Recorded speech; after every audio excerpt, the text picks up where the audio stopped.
Did you have any thoughts on Kobe? Other than like it being fucking like sad and tragic. It was just interesting in the sense that like there's been a lot of celebrity deaths in the last year, and it feels like it's run the gamut of like this person's like in their 90s and it's sad, but it's like not surprising, to like Juice WRLD, who's 21, or Kobe, who I mean was older than that but still 41. Like that's a guy you expect to like, I don't know, like he's in the like, no disrespect or anything, but like with Juice WRLD, when I read that I was like it was probably like a seizure, right? Drug-induced seizure. Yeah. Okay. Yeah. Right. Like that. Well, that kind of made sense. Exactly. It's not like it was an accident. It was surprising, but it's not a fucking helicopter crash. You know. I mean, that's the crazy thing. Is like a helicopter crash on Sunday morning. There's like a bunch of these kinds of stories that like fucking weird example, I guess, but like. Growing up, like I always heard about fucking Princess Diana like dying in a car crash, and like that was like, oh, that's crazy. But to me, frankly, like as someone who wasn't old enough, or I don't even know when that was. That might have been before we were born. Like to me, that's like all I knew about her was like she died in a car crash. Exactly. She once was a princess, and now she's dead. Yeah, exactly. Like your kids in 10 years gonna know like Kobe, great basketball player who died in a helicopter crash. Like is that like gonna be part like it's just freaky because I've seen I don't know, it's like that happens a lot with people who die young, like it's Twitter, so I'm not gonna put too much like credence to it, but like I've seen a lot of people saying that they're gonna like retire his number, which I completely would understand and it makes sense. I've seen people saying that he should be the new logo because like Larry Bird is the current logo if I'm not mistaken, and he's still alive again if I'm not mistaken. Basketball head, if we have basketball heads in our audience, they're probably freaking out right now. If I'm wrong, but I feel like I'm right in that. But I don't know. I feel like Kobe's going to be remembered for more than the helicopter crash. Yeah. I don't want to make it sound like that. It's just like I don't know. Kylie, my girlfriend, who's probably been mentioned a couple times. She's been on the old on the old version of the show. Back with Passion Project because she started Passion Project. She and I were literally just watching a movie. We were watching The Nice Guys, which is like I still have to see it. I know it's a great movie. I haven't seen it since it came out, but I literally like I was drunk at a 7-Eleven, and 7-Eleven has that small DVD Blu-ray section, and Nice Guys was on Blu-ray for $4, so I grabbed it. Yeah. While I was it was like completely like we went in there to get like I don't know wraps or something like that. Tortilla wraps for sandwiches. I was gonna say, I was like, that's very casual. I know. I think it's a good sign that I didn't think to censor myself. It means we're comfortable here. It's our space. Look, at least one of us is in California, and you don't have to know who. 50-50. But no, we were literally like halfway through the movie, and I looked at my phone. I think you or Aaron texted our group chat, and I just paused the movie, and I was like, Kobe Bryant died in a helicopter crash. And Kylie was like, what? And it was just one of those things where like neither of us are huge basketball fans or Lakers fans, LA people, any of the direct connections people had to Kobe, you know? But it's just like, it's shocking. Like it was just the last thing anyone expected to hear on that day. So, I mean, for that reason alone, it's the type of celebrity death that isn't just sad because of who it is. It just puts things in perspective. And obviously, like his daughter being on the helicopter is heartbreaking as well. Plus their friend and her parents as well. Like it's just, I mean, so just one of those stories that just got worse and worse the more you read about it. You know, there was. Yeah, like it really was the initial shock, and then the more you kept like trying to uncover, like, okay, well, who's on the plane? Like I know that like Rick Fox, like former Laker and owner of like Echo Fox, like the esports team. So like there were rumors that he was on the plane, and then I was just like, like I was like I got the news. Like my dad texted the family group chat literally as I'm on my way to his house for a like family lunch, whatever. Yeah. And when we get there, just walk in and it's on the news, and that is all we're talking about for the next like and like people in his building. Like as we were leaving, we saw a dude with his Kobe jersey on, and we just like made eye contact and immediately just like, shit's crazy. And he was just like, yeah, like, and we were just like, you good? And he's like, yeah, blah blah blah. Like it was never seen the dude before, but it was just like, and then as we were just walking around, like the classic number 8 and the newer 24 jersey, like just everyone Like if you had a jersey, it was on. Yeah. It's there's really not much like else to. There's no like lesson here. It's not like it's not like you should just tell people don't fly in helicopters because they're no like it was just. I mean, you know, it's just a freak thing, you know, like you know, and that's why I'm trying not to like. I heard the news obviously as it came out, like who actually was involved. I wanted to know about that, but beyond that, like, I mean, it's messed up that TMZ reported on it before their families were even able to be notified. Like stuff like that really bothers me. So I'm trying to kind of like, you know, I think I have all the facts straight. Now I'm just tuning out. It's not worth hearing everyone's hot take on it and stuff like that. Like that's the thing that really gets me when celebrities die or public figures in general. I mean, not even necessarily celebrities. It's like, it's so easy to dehumanize them in these situations. And you know, whether that means you're trying to use their death to make a point or deifying them beyond like whatever, like just these are human beings with families who no longer have them in their lives. So it's just messed up how everyone kind of media, news, the reactions on Twitter, like you said, there's really not a whole lot else to say. It's just, it's a tragedy. And I mean, and to tie it into stuff we do talk about more regularly, because we're not really a sports show by any stretch. You know, he won an Oscar in 2018. Like he produced, I heard his documentary was fucking film. fantastic. Yeah, it was a short thing, and John Williams wrote music for it. Mark Hamill was the one who announced the Oscar win. He was like on stage with like I think Daisy Ridley and Oscar Isaac. It was like the cast of Star Wars. Yeah. I had no idea. Yeah, and he won an Oscar, and he was moving into the television and film business. So, you know, he was one of those guys who was clearly going to have a huge career beyond basketball.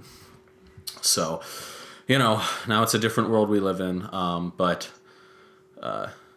you know, obviously there are people who have much bigger and more personal reactions to this than we can provide on this show. But it's like we said when the Juice WRLD thing happened, like we're not going to necessarily do celebrity obituaries every time. But like if someone this is like international news. Like I saw a dude at fucking like, or I was going to say more personally, we just like I played basketball. I never really put too much on it, but I was always like if I did have a basketball idol, it was Kobe Bryant. Yeah. Like he was dude. Like I saw him play LeBron, and like I didn't care at the time, but like now I'm just like okay, like I was like a witness of like basketball history or whatever. Like I need to be more. Like I don't put too much on it, but I'm also like I need to. I don't know. And now I'm feeling like all what's the word? Like nostalgic for like I used to have Laker jerseys and now I don't, and like I feel like I need to get back into that community. I don't know. Probably won't, but we'll see. Yep. All right, real depressing start, but welcome to Loosely Defined, y'all. Yeah, welcome to Loosely Defined. Not really like a good way to transition out of that, but we had to. No transitions there. I had to say something. So we will be trying to bring the spirits back up, you know, and move our conversation off of this topic. Before we get into the rest of the episode, stuff we usually get to towards the end, we want to address first. Obviously, if you're new to the show, we have time codes in the description of the episode on YouTube, Apple Podcasts, Spotify, wherever you're listening to this. You can jump around the episode, hop around to different topics if we're boring you or there's something you want to get to that you're impatient for, whatever it is. Or if you just want to keep rewatching the same segment over and over and over again, too, you can you know, we passed 15 minutes. Let's go back. Go back. Yep. We're well aware of the fact that we're bad at keeping things brief, so we understand, and that's why we provide those for you. Also, we try to do clip outs on the YouTube channels for topics that are shorter or at least more focused. So if you don't have time to listen to the full episode, you can also check those out as well. And we're working on doing streaming. We did a little test thing over the weekend or last week, whatever it was. So we're kind of figuring out. Yeah, we're figuring out how to do some streaming. There's a lot of technical stuff, maybe more equipment we have to buy, more things we have to figure out, improve our internet, whatever it is. Sacrifice a goat or two. Yeah, we are actively working on that, which I think will really kind of fit what we're going for, possibly even more than the podcast, where we can just kind of mess around, play games. I mean, it's shit we do already. Be truly loose. Be as loose as possible, because obviously here we're still well aware of the fact that we are trying to move in a discussion in a certain direction or what have you. So, And stay tuned to Twitter for that, by the way. Follow us on Twitter individually and the @DefinedLoosely account so that we can keep y'all updated on what we're doing and when we're doing it. Yeah, we will do our typical social media plugs at the end of the episode, but all that stuff is always in the description below to make it easier for you. Also, on that topic, if you're not aware, I do another podcast that Bo has been on plenty of times called the Save Greendale Committee. It's a community, the TV show, retrospective podcast. And no real changes to that other than the fact that I am starting social media accounts to better give updates on that show because I've just been using my personal Twitter, and it's kind of hard. It can be hard to find if you don't have enough clout as a person. As is, yeah, exactly. So I'm going to be starting different accounts for that. So I will put those in the description. I haven't, as of recording this, I haven't opened the accounts yet, so I don't want to say that they're going to be called this or that, and then I have to add a 1 to it or something like that. So and you just give some random person a bunch of follows. Yeah, exactly. So just check out the description or check out my personal accounts where I will be linking to those as well. If you watch that show or want to check it out, which you should do both. So yeah, okay. So I like your shirt. Can you tell me just a teensy bit more about like what does it say? Are you involved in some kind of? Are you a fan of something?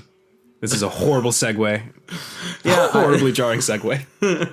I do want to talk about it though. Like, okay, I don't want to spend too much time. I'm treating this more as a plug for something I love rather than. Then plug it, man. Plug it up. Rather than anything else. So if you do follow me on social media, you probably see I post a lot about, especially on Twitter. I retweet a lot of stuff related to the Movie Trivia Schmoedown, which is long story short, YouTube movie critics that I've been following for years, called the Schmoes Know. Over the time, they've gone to different companies, come back, started this thing on their podcast called the Movie Trivia Schmoedown, which is essentially just a movie trivia tournament, league, competition thing. But it's evolved as the Schmoes Know brand kind of has gone away. They've kind of come back as the Schmoedown. And it's just this whole movie trivia league now. And it's new season just started over the weekend, and they did a whole draft of players, and it's really being treated as like a sports league now. But it's got all the flair and character of like the WWE, which is something I never got into. But the fact that this is like WWE, but the competition is real. Like in the WWE, there are things that are improvised and unscripted, but the outcomes of the matches and things like that are determined ahead of time. Whereas in this situation, they have to write storylines for every possible outcome. So there is still this like excitement to the storylines and to everything that happens. But they do live events, and they've been doing more. They're doing a 12-city tour this year, one a month. And I got to see one back in August, but the one I went to over the weekend was their big season premiere in Brooklyn. And it's just a lot of fun, like film personalities and characters from all over. I mean, not even just film. Like I the Kind of Funny guys who Bo references a lot. They've been in the Schmoedown. I watched a team match that they did like a year or two ago, where it was Kind of Funny versus Funhouse. And it was really great. Greg Miller is really good at playing a character, and he's also not bad at trivia either. So like. It's really fun. So, if you're at all involved in this space, odds are at least someone has been in the Schmoedown. And if you're into like trivia, movie trivia, anything like that, like it is well worth your time to follow. And just going to a live event, like I went to Mark Ellis, who's one of the two Schmoes, the two founders. He does stand up, and he had a stand up show on Friday that I went to. And before that, they did a live show of this show that is on my shirt, which is SEN Live, which is the like their daily kind of morning radio show. It's really a comedy show, although they do talk about movie news and the Schmoedown. They just talking.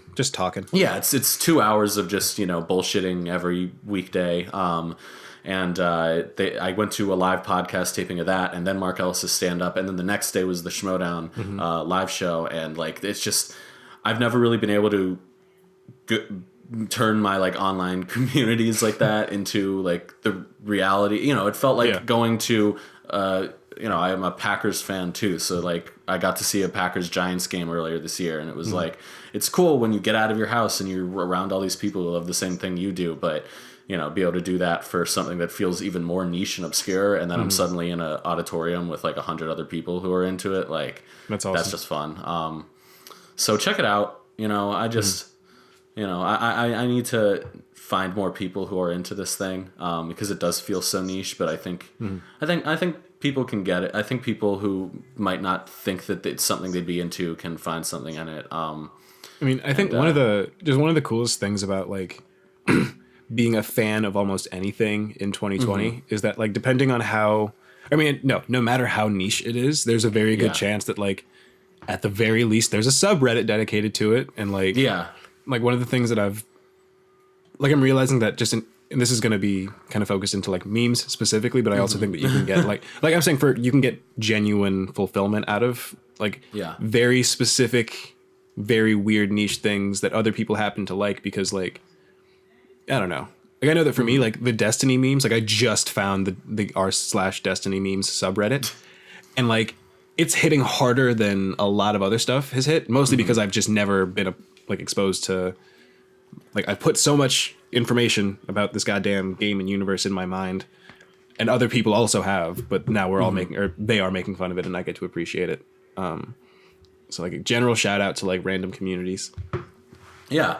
I mean, you know, that's, I think, part of the reason we wanted to have this show be so much more casual than we did before is like, it's kind of, it is a meme in and of itself, and a sort of joke against podcasts, that it just feels like you're just listening to people talk, and like there's no real point to it. But I mean, to me, that's always been the appeal. You know, I listen to a lot of movie shows because that's the topic I'm into. But ultimately, the reason I listen to the shows I do is because I've really developed respect and trust for the people I follow. That, you know, that they really feel like people to me and not just personalities. Okay. Yes. So yeah. But also on the complete other end of that, I'm still stuck on you bringing up Greg Miller earlier, because I've been wanting to shoehorn this in because I just think it's fucking hilarious. The fact that, so have you heard of the Patapon series? Yeah. So yes, I mean, like, you know that it. Okay. I think so. I'm having trouble. I'm pretty sure it was one of the. I'm pretty sure it was like in the box for like the Vita, or it was like a launch game for one of the. It might have been the PSP. It's like a puzzle game, right? No, it is a. Oh. So it's like a rhythm game. But you're building it's the theme song is like Patapon. Okay, wait, and like not to jump ahead into the next topic, but just because this is my only point of reference, wasn't one of the PlayStation All-Stars Battle Royale stages? Like, yeah, I'm pretty sure. Okay, yeah, I'm like 90% sure. Yeah. But it's this little. It's like once you hear the theme song, it gets stuck in your head pretty immediately. But it's like a little rhythm game, and you're building up a little army, and you're taking over just different. Like essentially, you're playing the role of their god. And you tell them what to do via the rhythm of whatever drum you're playing. So like whatever button will play a different instrument. I think I've played it once. Cool. Like Zion used to have it. But Greg Miller, you know, king of Kinda Funny, was like he's a giant Patapon fan, and for like years he's been saying like fucking Shuhei Yoshida before he stepped down. He was like, Shuhei, give us Patapon too. Blah blah blah blah blah blah. And now like just every PS4 boss, essentially. Like he'll yell at Cory Barlog, the director of God of War, like, bring me Patapon 2 remastered, you cowards! All this stuff. And then today they did it. They announced that Patapon 2, yes, Patapon 2 is being remastered in 4K. He's been saying this he's been the only one on the internet from what I can tell. So like, from what I can tell, he single-handedly remastered, okay, obviously the development team behind it, I don't know who develops it, all this stuff. Right. But like in terms of like I'm going to internet hype alive.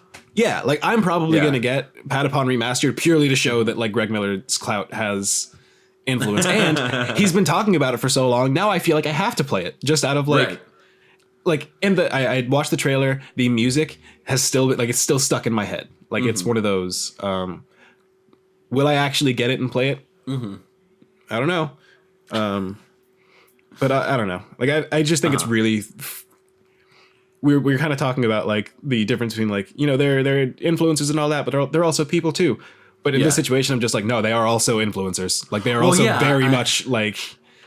I mean, that's the thing. That's what I like about it is I feel like, at least with the schmoes and the Schmoedown with the movie industry, like it humanized and it made it feel so much more accessible because like there are people in like I mentioned I was watching Nice Guys yesterday. One of the producers of that is this guy named Ethan Irwin, who is in the Schmoedown and I saw him live in August. Oh, that's awesome. At the Schmoedown. Yeah, like there are these people like Sam Witwer, who is the guy that in Star Wars: The Force Unleashed, like he's the main character.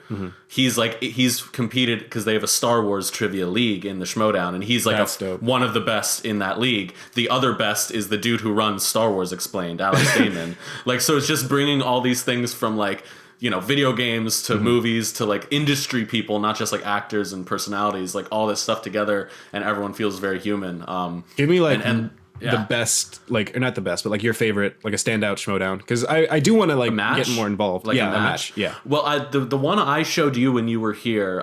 So if anyone's curious, it's it's in the teams tournament they did. It's the Looney Bin versus Time Machine. It's just a funny match because the Looney Bin, which is a tag team, they are playing characters like the whole time. They don't break at all, and they're very entertaining, and I think they give a good example of how it's trivia, and it's real trivia, but it's not. It's also a show. It's also meant to be entertaining. And then the other one, if you're curious about it in terms of actually being like a quote unquote sport, esport, whatever, mental sport, like I don't know. I mean, it's a real competition. The live match that I got to see this past weekend, which will be aired, I think, sometime this week. Or you can buy the key to the live stream. It's like pay-per-view for the first week. That is like an incredible heated match. You know, like rulings got challenged multiple times. People were very mad at each other. The crowd was going crazy. Like it's, I think, plus, I mean, the actual, like, it's impressive how much these people know.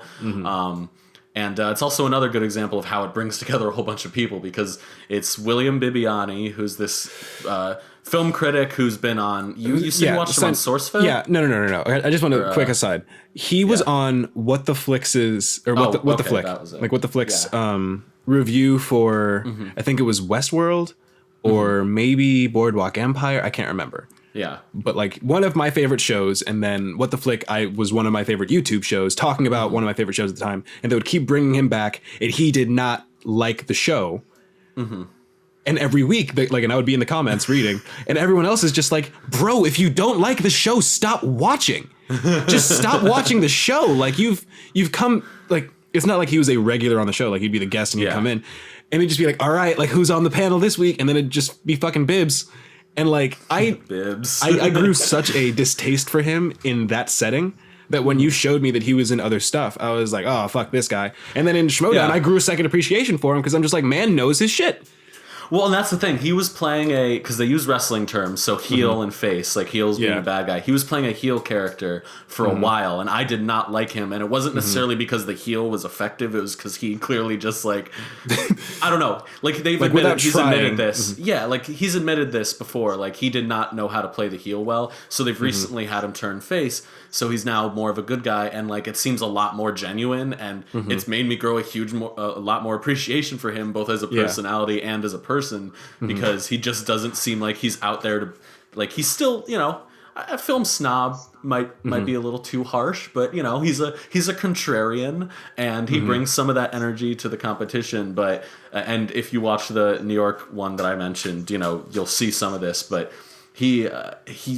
I now like feel like I get him more as a person, and it humanized him in the way, again, this whole these communities in general do for a lot of people. But yeah, going back to that match, also one of the other guys, if you've ever listened to Movie Fights on Screen Junkies, which is another fun movie-based competition show, Dan Murrell, who's like one of the best on that show as well. He's also like the fact checker. Like he's got very large biceps, if I remember correctly, right? No, I'm thinking of a different guy. That's not him. You're thinking of a different guy. I just remember, like, out of everyone on there, that's funny. Like everyone. No, just like out of everyone on there, they all look like, yeah, these would be movie people. And then there's just this dude that's like built, and I'm trying to think of who that guy is.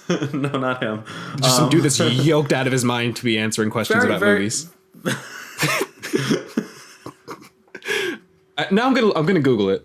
Because maybe I just like saw him in a He's a very, very, very, very smart guy about movies. That's yeah. I'm gonna Google. You're describing him like it's the fucking Rock, and it just no, not the Rock. That's not him. Anyway, and then the third guy in that match is this kid, or he's called the Kid. That's his name in the show. But his name's Brendan Meyer, and he's an actor who's been on like a bunch of different things. If you ever seen The Guest, he's the kid in that. Yeah, right. I was wrong. I was very wrong. Yeah. I was very wrong. Anyway, so that's all I have to say about the Schmoedown. It was a lot of fun. Shout out to them. Check it out if you can. And yeah, like just I feel like Bo, between me and then Bo with Kinda Funny, we reference these like other like things we're a fan of that aren't just movies and TV, but rather the communities about movies and TV and video games. And you know, I like giving them a little more airtime every now and then before we get back into our own shit. So. And I didn't write this down in the show doc, but I very quickly I've started playing with my Destiny clan recently. Like I've actually like I don't know. I've done 3 or 4 events with them, and then I found like a Kinda Funny best friend within my clan. So like on the Discord, awesome. I have in my name like in the my username, and then in parentheses like I'm a KFBF and like what's good guardian and like all this stuff. Someone messaged me personally like, hey, I'm also a KFBF. So I'm just like, cool. So now we're like super friends in the clan. Yeah. So like that's awesome. Yeah. Anytime you can come together with nerds, do it. I like bringing that up, especially because we talked about Star Wars last week, and that can be so fucking divisive, and the fandom seems like it's such a toxic place. But like most of my friends are Star Wars fans, and we have fun talking about it. Like, you know, even when we were arguing, like we'll be. Like I'll just think of someone like yelling at the top of their lungs, and then if someone has like a funny enough clapback, then all that anger kind of is just like it's all Star Wars. It's not a big deal. Yeah, like that's like what you said. You can find a fandom for anything, and odds are you can find a non-toxic fandom for anything, even if it, you know, sometimes the most vocal people are the worst ones. You know, you just gotta get into that Discord and punch them physically. Yeah. You've heard it here first. Something Christian Harloff, who's the other founder of Schmoedown and the Schmoedown, always says. I think it's him. Well, I'm crediting him. I'm sorry if it's someone else, but they said it on his show. It's him or Gandhi. Is that the best person you know and can think of is on Twitter, but also the worst person you know and can think of is on Twitter. And as long as you accept that, that's kind of, I think, goes for the internet as a whole, you know, like... That's a very good point. It's not all bad, it's not all good. Like, when I used to play League of Legends, anytime I would start a new game, I'd just be like, hey, new to the game, any tips would be welcome. If there's like a 50-50 shot, I would just get to, like, kill yourself, like, real quick. Like, as soon as I send the message, just KYS, and then send. I, like, Googled something, like, some tech problem I had a while ago, and, like, I saw a forum post where someone was like, yeah, how do you do this? And someone responded, like, you know, there's this thing called Google, right? And then the original poster responded saying like, hey man, no need to get toxic, like I'm just asking a question. And they were like, you think that's toxic? I could be toxic. It got so bad, it just immediately blew up, and it was so unnecessary. Oh my god, it was so unnecessary. Wait, okay, I'm sorry, I didn't want to end on that. Just 50-50 kill yourself, and then 50-50 hey, use this character in this way, and in like a very nice format. So I'm just like, people could be helpful too. Yeah, you gotta not like a 13-year-old can sound 40 over like on the same, you know, it was just text. Like you don't have to don't give everyone benefit of the doubt, don't give everyone a bunch of respect off the bat, but also open yourself up to being like, you know, I consider myself a decent person. If I'm on the internet, there must be another person like me. Like yeah, and there are. Like, we're all just on look the for internet. other. That's the thing. If you're listening to this, you're on the internet. Yeah. You've contributed thoughts in the internet somehow, whether it's Twitter, or Facebook, or even just liking a video or disliking a video. You know, so like, it's we're all here. It's the Wild West. You know, you're gonna find friends and enemies around every corner. So you're all right, girl. All right. The Wild West. So let's hop into our main topic. Hop, skip, jump. Something that got inspired by Twitter post. Actually, I was on my way back from the Schmoedown, and I saw Bo had tweeted in response to like an IGN post saying like, which of these PlayStation franchises should come back? And you singled out PlayStation All-Stars Battle Royale. And then I commented on it, and then I texted Bo, and I was like, hey, let's make this the show. And now here we are. Yeah, it was like very I feel like for a lot of the other episodes, it's just like, okay, but like the timeliness of this and the blah, blah, with this, we're just like, no, we can both talk about this for as long as we want. Let's fucking do it. Well, and here's the thing, right? Like we did a whole episode in the as we try to keep episodes shorter. Well, we did a whole episode in the previous iteration of the show where we drafted characters we thought could be in Smash Bros. Ultimate. And so much of that was about predicting things and trying to be right and trying to be wrong. Look, here's the thing. PlayStation All-Stars Battle Royale on the PS3 kind of flopped. It was not very well received. It didn't sell very well. And unless you were a diehard Sony fan, you were probably just like, what's that fucking ripoff of Smash Bros? But, you know, I think speaking for both of us, we both enjoyed it at least enough to want to see a sequel that in some degree, you know, maintains what that first one did, even if it completely reworks everything else. So, you know, it probably won't happen considering the failure of the first game, or at least if it does, it'll be called something completely different. I mean, actually, maybe I want to make a be case. A fighting game, but I want to make a case for why I think it'll be a launch title. And I know that this is a launch title, like later this year, later holiday 2020. I think we're gonna get PlayStation Battle Royale 2. Because I'm just thinking not that they need this. Like need is an asterisk. Take it with a grain of salt, whatever. But like I'm just thinking of Sony's lineup. They don't have anything family friendly necessary. Like easily graspable family friendly. Like you can say Dreams right now is gonna be like, or in February is gonna be the like next family friendly game. But I'm also like. Yeah. That game is so for the hardcore gamer that like if you sat your parents down and were like, hey, let's play Dreams, like you're gonna have to explain what like the character create or the creation stuff is and like the history, you know, it's gonna be too much. And like Knack has flopped twice. So like Knack is back, baby. Like Knack has flopped twice. Yeah. I feel like Insomniac's busy with Spider-Man stuff. I don't think we're gonna get a Ratchet and Clank anytime soon. Well, if we get Spider-Man 2, Spider-Man PS5 or whatever, that could be big, but it just seems like we would probably have heard about that by now. We would have heard about it by now, and we would have, like, I personally think it's too close. Like, other games are going to need their time to breathe. We're still kind of riding the high of the first one. Like, exactly. I literally just started the first one this morning. Like, right before this, I just beat Wilson Fisk. Like, it'll be one of those games where people, like, as the PS4 era is ending and the PS5 is coming out, it'll be like people going like, okay, which PS4 games do I need to play before the PS5 came out? No, it'll be like, you know, a bunch of people playing. Like, it probably will get ported, honestly. Like, I suspect like Last of Us 2, God of War, Spider-Man, Horizon, all these like big later in the cycle PS4 games are going to be ported over. I keep getting confused as to whether PS5. Or not we're going to get backwards compatibility for PS5 because I keep seeing like controversial or contradictory rumors. So I don't know. Well, yeah. One would hope, but they also still have PS Now. Include it. Yeah, if anything, I think it'll be a PS Now situation where like any games you can stream to PS4, you can also stream to PS5. So that'll include like Horizon, and I'm pretty sure God of War is on there as well. Yeah. But yeah. Uncharted 4. Like all of the big first party except for Spider-Man, honestly. Yeah, and that might even just be a licensing thing that they could probably work out. True. Yeah. So, but. Anyway, to get back to PlayStation All-Stars, we just want to kind of entertain the thought. If we get a PlayStation All-Stars 2, PlayStation All-Stars Battle Royale 2, what'll it look like? What'll it be called? And most importantly, what characters do we think we could see in it, or do we want to see in it? So... Wait, sorry, last point as to why I think it's launch title, so that they can... It'll show off all the older... Because I think this is going to... We're also going to kind of get into, like... bold predictions of where we kind of think series might get resurrected, where we might think they get like reworked and they'll come back this generation. I think they'll use All Stars as a way to like remind people, hey, like if let's I don't know, what's fucking Sackboy's name? Little Big Planet. No, the game that Sackboy's from. Like let's say that they bring back Little Big Planet.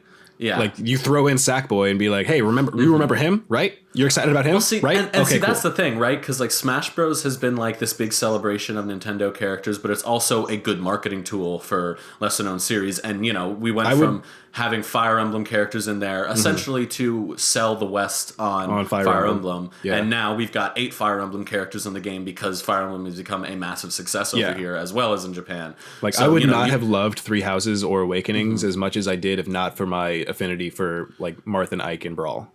Exactly. And when you think about what Sony could do with it, Sony I think has had some franchise, mascots that have been as big as some of Nintendo's. But the problem is the PS1 had like Crash and Spyro, and then those went multi-platform. And then the PS2 had like Ratchet and Jack and Sly Cooper, and then those series, except for really Ratchet and Clank, kind of died after the PS2. And then the PS3, included more people, and like only more recently have we seen through, like Uncharted success and a few others that, Sony has been able to kind of keep their mascots relevant over time, but also a lot of them are just regular old people too, so it's kind of hard to like use them as mascots in the same way you can Pikachu or Mario or even Link, who's at least like a fantasy character. So PlayStation All-Stars could be a good way to cement to people like, look, y'all know Kratos, y'all know fucking Nathan Drake, but here, like, remember, we are the company that gave you Ratchet and Clank. We are the company that gave you Crash Bandicoot originally. We are the company that, gave you this or that. So, I especially, I agree, to launch the PS5, even if it's not a launch title. Like launch window? At least coming within the first year or two, the same way Smash Ultimate came out, within 2 years of the Switch's launch. Yeah.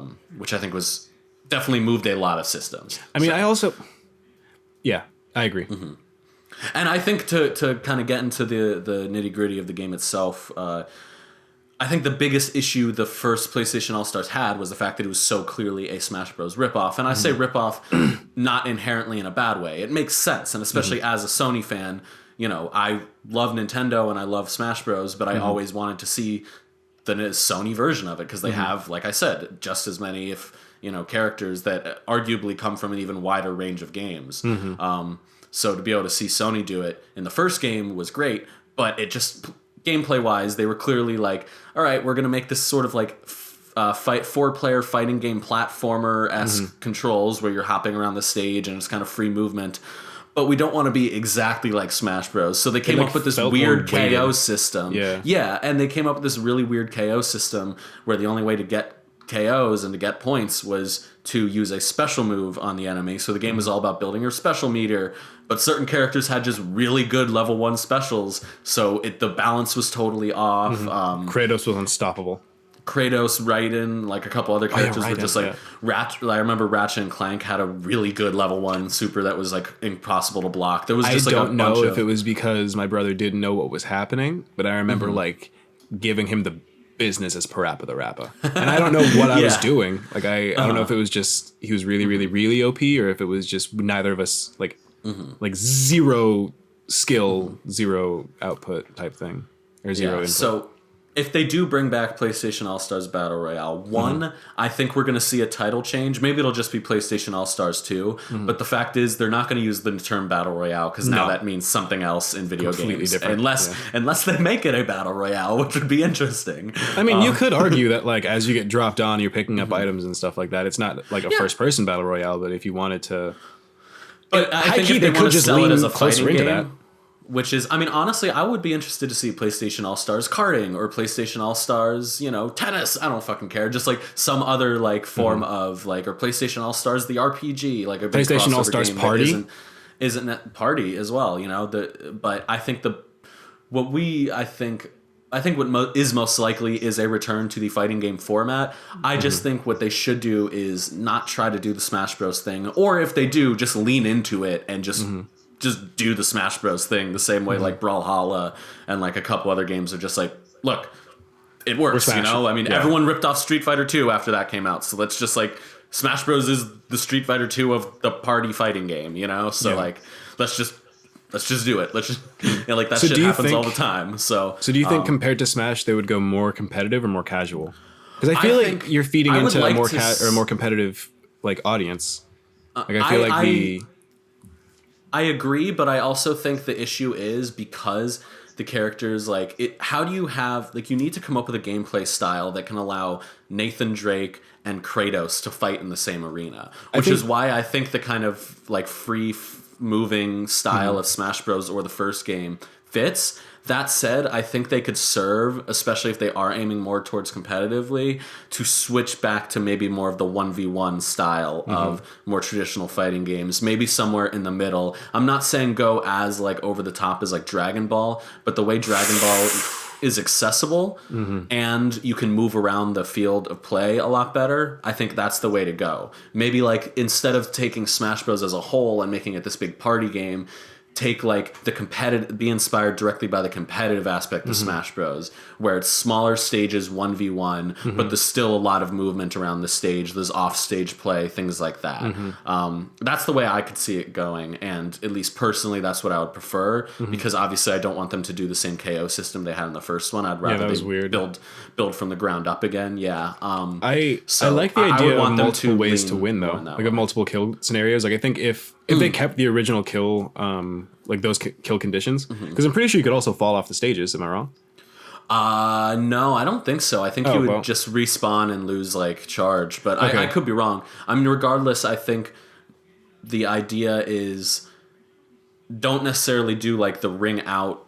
Like the way Smash Bros, you have to knock someone off the stage. Yeah. It could still be maybe health based, whereas you're still charging special meter. Because I like the idea of special attacks being worked into competitive play, because one, again, plenty of classic arcade fighting games have special moves that you charge up. But also, it's a good way of like further representing the scope of some of these characters. You know, or like, just the franchises themselves. Like if you wanted to bring in like if I'm just looking at the character list from the last game, like for Dante, if his had everyone from the Devil May Cry games come in, like Virgil, and that's the only one that I can remember from those games. Virgil and Nero, and Adam Driver. I can't remember what. There's a character in Devil May Cry 5 who looks like Adam Driver, and he just reads poetry. I'm saying like if V. Like I'm saying, like V from Devil May Cry 5 looks like Adam Driver. So if I ever just say Adam, because we're gonna keep talking about it. Yeah. If I say Adam Driver in the future in reference to Devil May Cry, it is V. Okay, yeah. I gotcha. Yeah. All right. So yeah, let's just hop into the characters then. We're again, it's not the draft that we did with Smash Bros. So we're not necessarily going towards like we're each gonna pick 10 characters and then those whichever has that like. We're just going to kind of make a flowing list of all the characters that we think should or could be in the game. Specifically, you just mentioned Dante. Now, the thing is, in All-Stars Battle Royale, the first one, it was Dante from the reboot that was just called DMC Devil May Cry. And it was like the kind of rebranded Dante that a lot of the fans didn't like. But now that the series has returned to the original... with what Devil May Cry 5, right? Yeah, Devil May Cry 5. Like I think there's a good chance that Dante would be in the sequel, but it would be the classic Dante that everyone originally liked. Yeah, and I think they would keep the OG skin for like just as an alternate skin, because I personally loved DMC. Like I'm a heretic for this, and that's fine. But like DMC was my first Devil May Cry game, and I loved it. Like I think fantastic. It overall got pretty good reviews, if I remember correctly, at least in terms of like gameplay and whatnot. In terms of the game itself, without the name Devil May Cry, it was fantastic, and it just did. There were a few things that, like in the beginning of the game, there's a point where he's like flying around the room, and at one point, like a white wig is on him, like classic Dante, and he's just like as if, and then like throws it away. Yeah, which is kind of insulting. Yeah, that's like a. That was kind of gross, but like everything else about that game was fucking awesome. Yeah, and I think Dante's still one of those characters that is in no way exclusively a Sony character, at least anymore. But I still think in a lot of ways represents that a certain era of Sony that I think we'd want to see in the game. So we're not going on any kind of strict like only Sony owned or Sony exclusive franchises here. And I want to kind of test the boundaries a little bit because So like I kind of want to just jump into the random crazy picks because I kind of want to have I want a Destiny Guardian and a Monster Hunter in this game because there are Sony exclusive, like they're either timed exclusives or content exclusives, but like from Destiny's conception it's been like a PlayStation, like it was on PlayStation first and then kind of rolled out to everything else slowly, if my memory serves. And like same with Monster Hunter World. I want like the random character created characters like avatar players. I think that's one of the cooler things Smash Bros started doing between like Villager and Robin and Corrin, like having these characters that or even the Pokemon trainer, honestly, like Yeah. Not just doing like the icons, but also like the blank slates. In many games, it's the character you actually play. You know, when the first PlayStation All-Stars was coming out, there was a lot of people talking about whether the Dovahkiin from Skyrim would be in. Yeah. And I think that'd be really that would be really interesting. At this point, though, I would expect if anything, it would be maybe a more general Elder Scrolls character based more on ESO or on Elder Scrolls 6, honestly. So. Elder Scrolls 6. Yeah. Okay. But. I'm just putting it into the show doc. Yeah. Oh, I'm going off of a list I had come up with when we first were talking about this.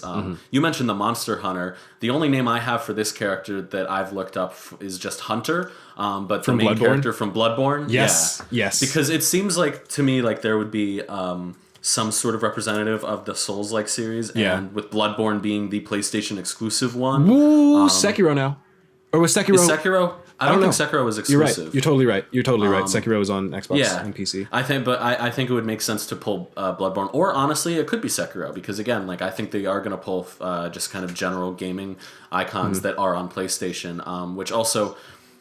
I would like to throw out there an Overwatch character because there's a lot of speculation that Smash Bros. Will do it. I think it fits a lot more with Sony because it seems to me, I mean, I'm biased because I do play Overwatch on console, that on PS4, that the default kind of go-to console, like the if you're not playing on PC, you're probably playing on PS4 when it comes to Overwatch.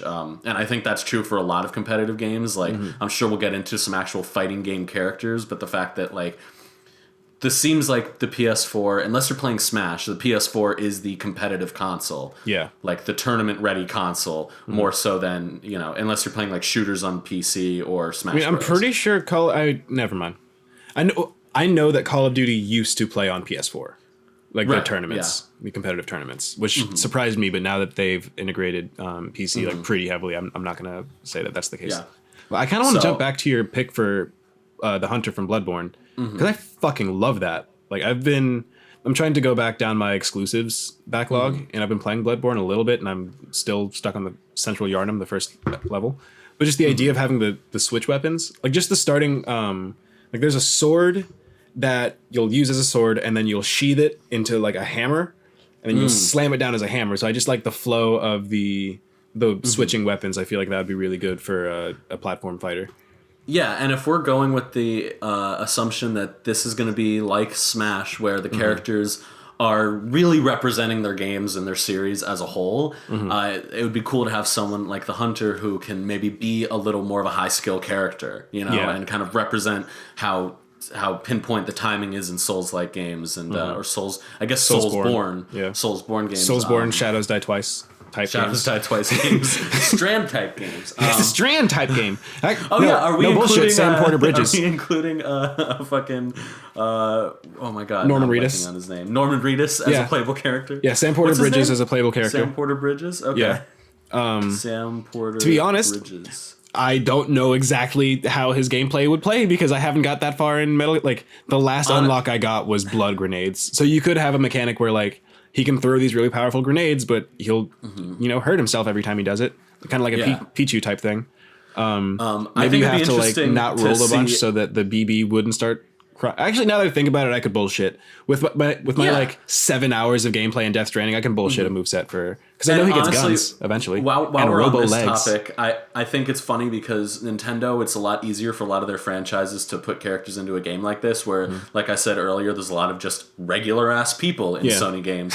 So and obviously Nathan Drake goes on the list, and they found a way to include him in the first game. But honestly, fuck it, let's put Ellie in there. Like, let's make the even more gritty, realistic. Oh my god, Ellie with oh my god, yes. Yeah, like the craziness of putting like the survival horror character who, you know, like almost got eaten. Oh yeah, by a human, not a zombie, by a human. Like, fuck it, I want to see Ellie fight a monster hunter. Like, and win. You know. So initially, I thought because I was thinking about like obviously The Last of Us has to have some kind of representation. Like since the first game had you play as Joel with Ellie kind of as your like support basically. Initially I was like, oh, that'd be great to have like literally it's Joel and Ellie. You pick Joel and Ellie and then you could either switch between Joel or Ellie for like a quicker whatever. But then I thought, why would I do that when, one, you're going to be playing as like full-grown Ellie next game, which is it looks like it's going to be fucking awesome. I cannot wait. But we have the new God of War, new Kratos and Atreus as the like buddy combo characters. Yeah, would you put them as a single character? They're a single character you're controlling, because in the game, Atreus has like, I think the triangle button. Like just the triangle button is the Atreus button. You either push it to do a quick arrow or you hold it to do the super arrow or whatever. It might be the square button now that I think about it. But whatever. Just as you're playing, so to me the Kratos gameplay style would be primary, you're using your Leviathan axe. You can use it as a projectile. You can bring it back. You can, and like I think you need the dedicated button for throw and return. Like I don't think just a throw and then throwing it back would be, because like I don't know. I feel like that's part of why that axe feels so good. Like being able to recall it, damage enemies as it comes back, but then have the dedicate, like whatever the button is on like in the game, map it to the exact same button on the DualShock. Like just if it is square, then the square button in PlayStation All-Stars for Kratos shoots arrows as Atreus, and if you like hit it between certain combos, he'll jump out, hit people with his bow, and then you'll go back to Kratos. You'll have the style switching with the Blades of Chaos. You could even have something along the lines of like, because Atreus also switched the different types of arrows, so you can have that. But like, for the most part, Atreus is going to be controlled with one button and then maybe like a directional pad to switch the arrow types, and then Kratos will just be axe, switch between axe and blades Kratos. And I really hope they do this because I want to play that.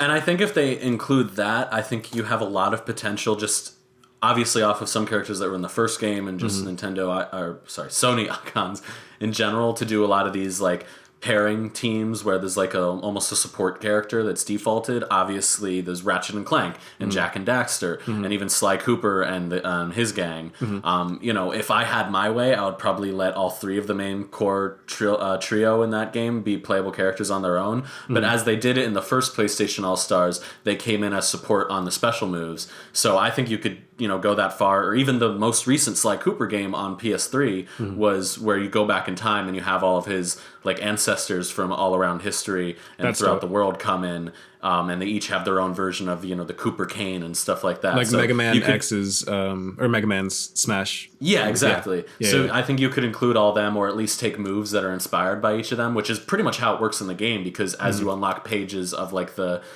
family like skill book, you get more abilities that are directly referenced by other so ancestors. It's like learning your lineage and finding your roots and shit like that. That's dope. Exactly. Do you think they're going to bring Sly Cooper back for PS5? There was some talk of it, but the thing is, Sucker Punch, like, you know, Naughty Dog and whatnot, and Insomniac, although less so because they did go back to Ratchet and Clank. But Sucker Punch really did move on to Infamous, and then now with Ghost of Tsushima. And if that game's a success, you know, if anything, it'll be a situation where they get another developer to work on it. And there was talk that the company that did do Sly Cooper Thieves in Time on PS3 would be willing to do a Sly 5. I did see that not too long ago, so I would be all for it. Frankly, I want all three of these classic PS2 platformer franchises to come back. Remastered. And if having a revival via PlayStation All-Stars Battle Royale 2 is the way to go, then I would say absolutely that's the way it should be. And while we're on that subject, I'm also just going to throw both Crash and Spyro in, because obviously everyone wants them in Smash, but, you know, let's be honest, they're Sony characters first, and it would be more thematically fitting, I think, to have them in. What if we did not get Crash or Spyro in Smash because Sony's like, we're making All-Stars Battle Royale 2, like not knowing when or having a date, but just like, this will be, like, this is going to happen. We don't want any kind of fuckery. I'm cool with that. I would like to think that there's a chance that we could have characters in both, because, you know, Battle Royale or PlayStation All-Stars 1 had Raiden from Metal Gear almost clearly because they couldn't use Snake because he was already in Smash. I want to just, you know, hope that we could just have Snake in both. I mean, honestly, maybe Raiden too. They could try to work around it and say that Venom Snake from Phantom Pain, like, you could be that version of Snake, and he's got the robot detachable arm. As I say that out loud, I'm adding him to the list. What is that, Venom Snake? Yeah. Okay. But yeah, I would like to think that there could be some crossover. Like, I mean, even Persona is much more of a Sony series than it is a Nintendo one. So, I mean, why not put Joker in both? Or maybe a character from a previous Persona game. But I want to go back because the topic, we left the topic pretty quickly. But if there is a Overwatch character and I've thought a lot about this for Smash Bros. Obviously, the default choice is Tracer. She is the poster girl for Overwatch. I really think that she could be interesting, especially with her recall. That said, I'm pushing it for Winston because I think he is the first character you see when you enter the game. Yep. He is also the first hero you see in the Overwatch cinematic. Exactly. I think he kind of better... Personally, I think he better represents what Overwatch is as a game. I agree. And frankly, I like his personality more. I like him as a character more. Just in general, I play him more personally. Yeah, same. So I think... And the fact that he is calling on Overwatch at the beginning of the game would be a great inspiration for him calling on other characters, other heroes, to join him in some of his special moves. His super would definitely be called Recall, because that's what the original cinematic and like his whole... Not the original cinematic, but the original trailer? No, the original trailer was the... okay, well, kids in the... what is Recall? Recall is the one where he... It's the beginning. It's the beginning of... Yeah. So, I think that'd be great. That said, so I'm going to write down Winston. I thought you were going to say Doomfist.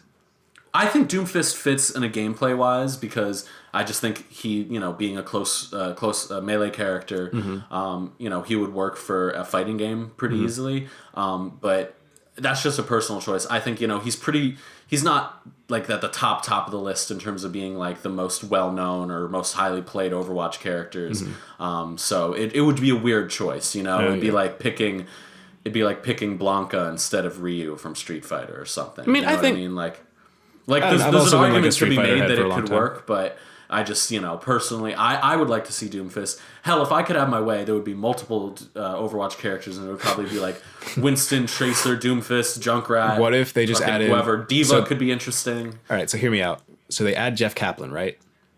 They add the lead dev of Overwatch into the game, and then you make it a Pokemon trainer style character where you can rotate between like all 30 fucking characters in Overwatch. And you got to remember the order. Rip to the development team. Yeah. Blizzard. Oh God. Fuck it. I can see. Why not? Fuck it. Game Jams and I wrote Smash. down Winston as sort of general placeholder for Overwatch character, but he's my choice. Winston's personally. That's a good pick. Okay, so I'm surprised that neither of us have said Spidey yet. Yeah, I feel like he's obvious. I feel like that warrants a bit more of a discussion because it is obvious in a sense, but it's also like, could they? Like, they would need to get Marvel's approval on this. Yeah. And I don't think Marvel would be opposed to it, but, it's tough to say. We don't really know how protective they are because, they did let Insomniac make Spider-Man as a PlayStation exclusive when I'm sure there was some talk about, like, well, we probably could make more money if this were multi-platform and whatnot. So I'm sure they have a good relationship with Sony, but... The rumors that I've been hearing, or not even rumors, just the speculation that I've heard, is that they are developing something with Microsoft right now that's in the works, maybe a Wolverine game. Like, I've heard no solid talk of, like, what it actually is. But, like, it is... Okay, because I'm just like, so Sony, or Marvel goes to Sony to be like, hey, make us a Spider-Man game. They're like, dope. They do it. Then they go to Nintendo and they're like, hey, we want you to make an exclusive Marvel Ultimate Alliance game. Cool. And then they're just not going to go to Microsoft, or they do go to Microsoft and Microsoft says no. Like, neither of those things in my head makes any sense. No, so, that's a good point. Like, I feel like Marvel is really trying to push, because Disney's also doing that whole reconsolidating of the Disney games, whatever. Yeah. Like, I feel like to me, it is like equally likely that Spider-Man is going to get pushed into this game because Marvel wants Spider-Man to be in this game. And also Iron Man VR is coming out for PSVR later. So like, I think Marvel is really just trying to push as much as they can out there in terms of like, hey, we've had like our best Marvel game historically has been like an 8. And that was like the random Spider-Man game that was really, really good before Insomniac's. Like, web of Spider-Man 2? No, Shattered Dimensions. Like one of the 360 Spider-Man games was like genuinely great, but it wasn't like masterpiece. Like it was like a solid 8, just not. No, I know what you're talking about. Yeah. But yeah, I feel like no, I get it. There hasn't been that like big AAA success akin to something like Arkham. Yeah. I feel like if Sony... throwing this out there because there was a lot of early access to content on the PlayStation version of the Arkham games. Yep. Why not just have Spider-Man and Batman? Why the fuck not? Yeah. Honestly, that would be the if Sony could pull that off, that would be the reason you would play All-Stars over Smash. Dude. And honestly, while we're on that subject, I think one thing that could almost make this seem more likely is that NetherRealm, who is owned by Warner Brothers, who developed both the Mortal Kombat and the Injustice games, has been very open to a lot of different out-of-company, third-party guest characters. So, you know, if they could return the favor for Sony, like, I mean, Kratos was in Mortal Kombat 9, it would be pretty cool. It'd be pretty cool for them to be like, yeah, Batman. And you know, if they want, they could make it. They could make it the Arkham Batman, but they could also make it the Injustice Batman, regardless of the way you go. I was gonna say they might pull some bullshit and just put in the Arkham Knight and not Batman, and be like, I would be so mad. Fuck that noise. Fuck all of that noise. I saw. It's little side note. I just want your quick opinion on this. Barrett Courtney of Kinda Funny tweeted that Arkham Knight is the best Batman Arkham game. And I agree with him. Well, that's wrong, but, you know, all right. Well, that'll be another episode. We already talked a bit about that in the Hot Takes video, so or episode, so go back to that. So, yeah, I put Batman down, and I also want to throw on Scorpion, because I feel like Nintendo won't put a Mortal Kombat character in Smash, but Sony could, because clearly they're going to have a lot of other M-rated characters. I thought you were talking about the Spider-Man villain, the Scorpion. Nope. Because I keep side noting. I've been watching the old Spider-Man like cartoon, like the oh yes, the '90s one. It holds up. Yes. Oh dude, my god, it's very good. It's very good. I put on the first episode like as Spider-Man PS4 was installing, and I'm on like episode 6 now. Like I've been enjoying it so much. I love it. Yeah, I just got to this Scorpion episode. I was a big fan of the X-Men '90s cartoon, which I think gets the most love from the internet. Yeah. But I've always favored the Spider-Man one. I mean, in terms of theme songs, I feel like I don't know. For me, I'm just like X-Men's hard to beat. But. Yeah, but I feel like in terms of the internet argument of just like, how can you argue with this? Like the final shot is all them colliding. Like no, it's pretty great. It's so 90s, so heavily 90s. Yeah. Speaking of 90s, Sweet Tooth from the Twisted Metal franchise. I want Twisted Metal back because it is one of the earliest gaming memories I have. Like my grandparents randomly had a PS1 with Twisted Metal, and that was like the thing I played when I went to their house in my wee child years.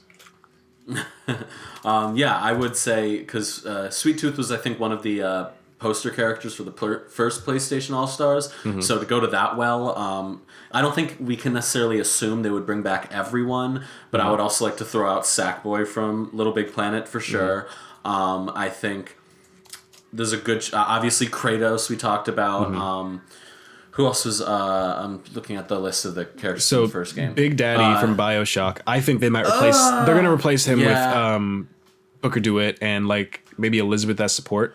Oh, I don't know about that. I would honestly doubt they would even put a BioShock character in there because I feel like it's not necessarally exclusive Sony game series anymore, and it's been a while since we've seen the series. Like I think with the majority of the third parties, it would be something where it would still be relevant enough now. Like I think if they're gonna dig into their past a little bit more, it would be something that has endured a bit longer. I don't know. Personally, that's just the way I see it. So in terms of, I don't know. I guess in the same vein with Infamous, like I do see them going back to Infamous in terms of like a franchise, but I'm just like, do you go back to OG with Cole? His last name is McGrath. Cole McGrath, yeah. Or character from Infamous Second Son, whose name I can't remember. Delson something done by Troy Baker. I think he would be probably the one to go to in terms of he has more powers, so therefore more to draw from. But I would guess, and I kind of would prefer them just go with Cole because he was in more games being in the first and second game in the series. And also he is, I think, the one more people would recognize because Second Son was like did, I think, all right as a launch title, but no one really remembers that. I think the legacy is much more with those first two. So I would put Cole from Infamous on first. I mean, I genuinely am not sure. From the original game, there's also Sir Daniel Fortesque. Oh, yes, and that... Sir Daniel Fortescue, and they recently remade the original Medieval, and I think it got pretty good reviews, so I think that's definitely a shoo-in, honestly. Sir Daniel Medieval. I also think Ape Escape is one of those like classic franchises, and Spike was in the original PlayStation All-Stars. I could see him returning. And also Colonel Raddick from Killzone. I frankly don't know if they would add a new Killzone character or just go with him again, but he would be my placeholder just because... I think they would, because I know that... I can't remember who brought it up, but someone brought up the fact that like Sony kind of has... like no, I think it was in the conversation about PlayStation All-Stars. Like, Sony doesn't really have a family game. Like, they don't really... like, Knack sucked, but, you know, other than that, they don't really have a family game. They don't really have a first-person shooter to connect with, like, to compete with Xbox. Like, the family game for Xbox would be Ori and the Blind Forest, or Ori Will of the Wisp, or whatever. Whereas the PlayStation's... or the Xbox's shooter is obviously Halo.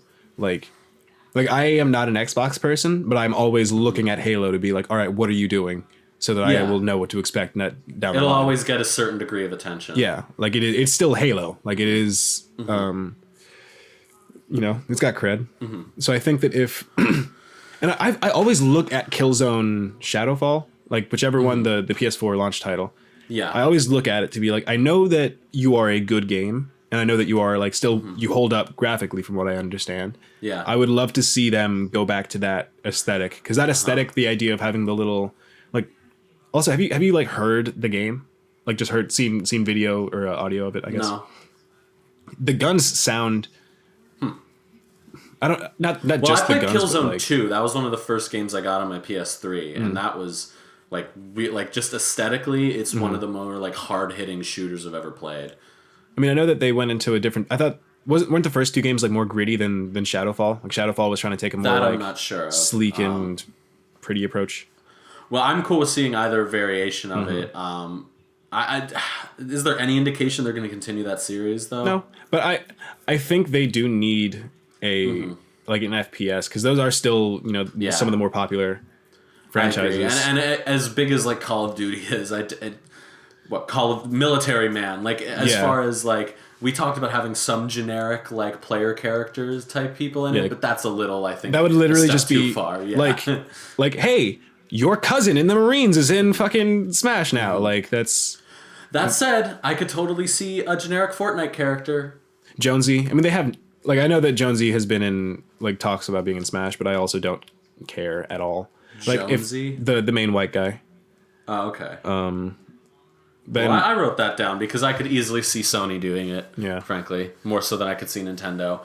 I mean, because that's the thing. I'm not expecting there to be a Sakurai for PlayStation All-Stars, so I think it will be more, that's a good point, quote unquote, by like corporate marketing based decisions. Not that you know, Nintendo hasn't made those for Smash Bros, but I think it's less likely it's going to be like, you know, Sakurai being like, I really like SNK, so here's Terry.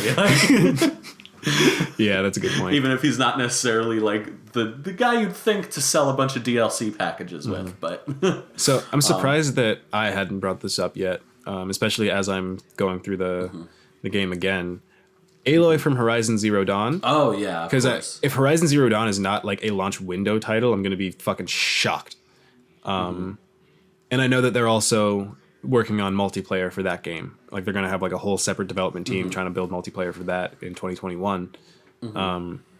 Like I could very much see Aloy being a part of the main cast, but also... Definitely. I assume if you're doing online multiplayer, it's either going to be, oh my god, it might be Monster Hunter. It might be first party Monster Hunter. Now that I think about it, because I'm trying to think of Horizon Zero Dawn's multiplayer. I'm trying to think of what the fuck it would be, because I'm like, it could just be like in my head from The Last of Us, which I think they said that they were dropping multiplayer from The Last of Us, which is upsetting. but I'm also like, the multiplayer in The Last of Us was very good. It was very good. It was very communication heavy. It was like slow and tactical. I enjoyed it a lot. With Horizon Zero Dawn, I was thinking, oh, it might be something similar. But now I'm just like, no, that doesn't make sense. One, to Aloy's character. Like, yeah, she killed people, but she wasn't like a murderer. Like, she wasn't like she didn't enjoy killing. And like, I'm sorry, super sidetracked. Should have fleshed this out on paper, first of all. But like, now I'm thinking about it. They would definitely just have you make your own character and then go out into the giant, beautiful world of Horizon Zero Dawn. You kill robot monsters or robot dinosaurs. That'd be really cool. Yeah, say like you want, I want special flame resistant armor. I'm gonna go kill the fire beasts or the fire dinosaur guys. Like, all right, yeah, bold prediction for Horizon Zero Dawn 2 multiplayer. If that's what happens, then I will definitely put like I don't know. I'll be very happy. Okay, real quick, I wanna speed through a couple. Yeah. Let's wrap it up. So I'm just writing them down on my list here. So we mentioned him as kind of a flop, but I would see Knack still in there. think I could still see. Yeah, okay, cool. Yeah, we're on the same page. No, I could still see Knack. He's still in my list. If anything, he is like the representative of the more modern of like the most recent attempt at trying to do a mascot. So having like Crash, Ratchet, and Knack all there would be kind of cool. For better or worse. What else? I mentioned Spike, Fortnite character Aloy. I think Jin from Ghost of Tsushima is kind of a lock, especially if that game is a success, which I think it will be. Assuming that this is not a PS4 but rather a PS5 game that we're talking about here, then the game Ghost of Tsushima will be out by then, so it makes perfect sense to include him. Also, Astro from the Astro Bot VR game. Astro Bot, yeah. I think makes perfect sense to represent PSVR. And then my last two. Or what's its name from Moss? Quill from Moss, the little rat thing. I guess. People like Moss. I don't know enough about it, frankly, to say, but I can see if you wave it or she'll wave back. Well, if they can include that, would that be interesting if there's a character that you can only control with VR with in the fighting game? That'd be terrifying. Okay, so my last two are from Square, and one is Sora, because if Nintendo won't do it for Smash, then I want to see Sony do it. Plus, Kingdom Hearts started out as a PlayStation exclusive series. At least the main series titles up until Kingdom Hearts 3 that weren't handheld spin-offs were all PlayStation exclusives. Is your second one going to make me very happy? And it is going to make you very happy because, while I think Cloud would make sense, especially with the remake coming out, but fuck him. He is in Smash already, and I do see Sony skewing a little bit more towards modern games with Noctis from Final Fantasy 15. Give me my emo prince, goddamn. And again, we talked about all these opportunities for support characters, so having all the other bros come in and drive in on the car and help out would be great. No, just make the regalia the character, and then all of them hop out. Like, oh. And then my last choice is another guy we're bringing back from the first game, who obviously this series I think is a lock to be represented, especially because it's the biggest fighting game series not to be represented in Smash Bros. And that is Heihachi Mishima from Tekken, who is in the first PlayStation All-Stars, and I think makes all the sense in the world to bring back. Tekken 7 might be a PS5 exclusive or PS4 exclusive. I mean, even still, like it's kind of like Final Fantasy or Kingdom Hearts, where it's got this tradition of being introduced on the PlayStation, even if it eventually did go multi-platform. So, okay, so now that you brought it up, Street Fighter V is a PS5 or PS4 exclusive. So maybe they would use like. True. Maybe they would use Blanca. Like, I wouldn't be surprised. I could see, or Chun-Li, honestly. Chun-Li. It would definitely be Chun-Li. Yeah. All right, I'm adding Chun-Li, and now I have to. Street Fighter V for Switch. Never mind. Fuck me. Oh, really? Literally, as I typed in Street Fighter V 5 hours ago, Destructoid is talking about Street Fighter V for Switch. Oh no, refuted by Yoshinori Ono. So okay, well I'm still including. Fuck 'em. Regardless of any rumors. And now I have to write on the top of my list because I ran out of room here. And then the last one, because I keep looking back at the list from the first game. I think Parappa. They should bring Parappa back because he was like a fun, like, kind of weird throwback character, but I really feel like PlayStation All-Stars Battle Royale, even though it wasn't a huge success, it did rejuvenate a lot of interest in Parappa the Rapper, because that game had some heavy emphasis on that character. I was like, who the fuck is this 2D dog dressing as though he's an urban youth? All right, so I want to quickly go down the list I have because I know you've been writing them down, and I want to make sure we didn't forget anyone on either of each other's lists here. I've just been writing down the new characters. Also, I have no idea how many this is. Yeah, so I don't know either. I'm going off of that. Okay, just go for it. So I've got Parappa from Parappa the Rapper, Chun-Li from Street Fighter, Dante from the Devil May Cry series, Guardian from Destiny, Monster Hunter from Monster Hunter, Hunter from Bloodborne, Sam Porter Bridges from Death Stranding, Nathan Drake from Uncharted, Ellie from The Last of Us, just 3 people with regular ass names, and then Devin. Of course Kratos and Atreus from God of War as a pair, Ratchet and Clank from Ratchet and Clank, Jak and Daxter, Sly Cooper from the Sly series, Crash as well, Spyro, Venom Snake specifically from Metal Gear Solid, Winston from Overwatch, Spider-Man from Spider-Man, Batman from the Batman Arkham series, and nothing else. Only the Batman Arkham series. Scorpion from Mortal Kombat. Not Spider-Man. Not Spider-Man. Yeah. Scorpion from Mortal Kombat, Sweet Tooth from Twisted Metal, Sackboy from Little Big Planet, Cole from Infamous, Sir Daniel from Medieval, Spike from Ape Escape, Colonel Raddock from Killzone, Knack from Knack, Jonesy from Fortnite, Aloy from Horizon Zero Dawn, Jin from Ghost of Tsushima, Astro from Astrobot, Sora from Kingdom Hearts, Noctis from Final Fantasy, and Heihachi from Tekken. You said Knack.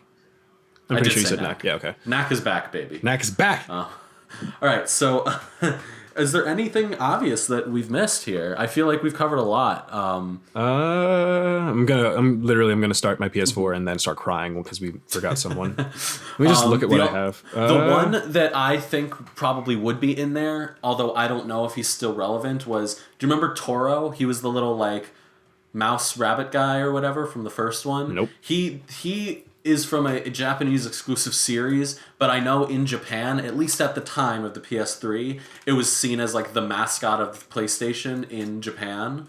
So it was one of those situations where it didn't really mean anything to us, but it would just make sense to put him in there. So can add Toro to the list as well. I also had on my original list, I had Deacon St. John from Days Gone. But the only reason I would omit him, even though he, I guess technically makes as much sense as like a lot of other these exclusive characters, is the fact that Days Gone didn't do very well, and it's just another dude. It's just like even more so than Nathan Drake or Ellie, because at least they're like representing like really iconic series. But, generic zombie dude. Yeah. So that pretty much covers anyone I had thought of, at least ahead of time. So. I feel like we were pretty comprehensive. If we forget anything, feel free to let us know, either on the Twitters, the Instagrams, the text us directly if you're that close to us. My phone number is my social security number. You can just get up to like at least 300 feet above sea level. We'll probably hear you if you shout it out. Yep. You can follow me on Twitter and Instagram at BrotherGrimbo with 2 M's. And you can follow me at eWilshire Prime on all things social media, and YouTube at youtube.com/c/Edward Wilshire. And the other stuff I mentioned earlier with my other podcast, all that will be in the description below. Save Greendale! And you can check us, like the show's... 6 seasons in a movie. 6 seasons in a movie. The show's Twitter out at Defined Loosely. And you can stay up to date there for like streaming stuff as we figure all that shit out. We'll let you know. Let you know. All right. And you want anything to add before we dip out? That's it. I got a pee, so I got a pee so bad. So bad. Cool. Have a great time, everyone. Love you. Stay loose and keep peeing. Peace.